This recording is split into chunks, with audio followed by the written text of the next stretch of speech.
Okay, so the next slide is the key takeaways slide, and this is the slide where you want to basically give the employer client sort of the key messages, the key information that can be gleaned from the reports.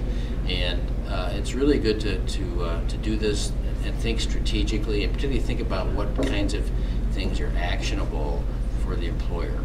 And so what I find is helpful is to, number one, make some comment about what the trend has been like for that employer year over year, and also about how they compare to the aggregate.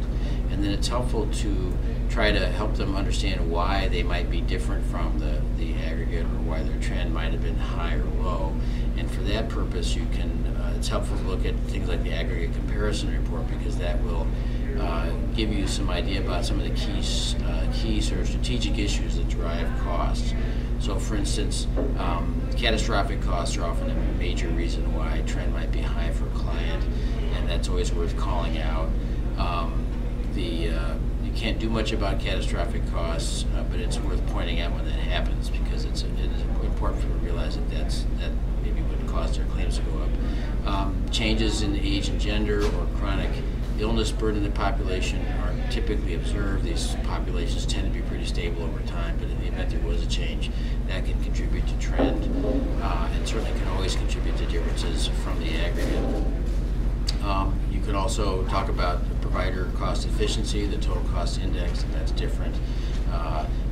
The wellness, always a good thing to talk about, in particular those latter two, because there are product design or benefit design features that you can recommend as a result of those kinds of observations. So if the total cost index is relatively high, you can recommend that they either introduce a tiered product or increase the benefit differential with the tiering, so as to try to bring the TCI down. Likewise, with the wellness, the health potential score, it's always a good thing to be recommending healthy benefits and other programs to increase wellness. Another reason why claims might be different from aggregate is if the benefit design is richer or leaner, and that's always good to give the employer feedback about, so they understand how they compare to other employers with respect to benefit design.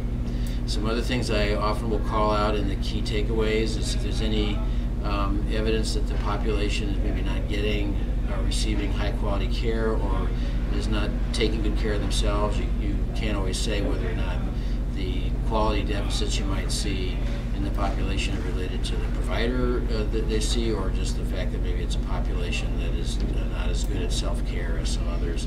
But if there is in fact a pattern of lower quality scores in the DOV on some of the things like diabetes and coronary artery disease measures, if there's a kind of pattern of poorer quality than average, that's always good to call out for the employer.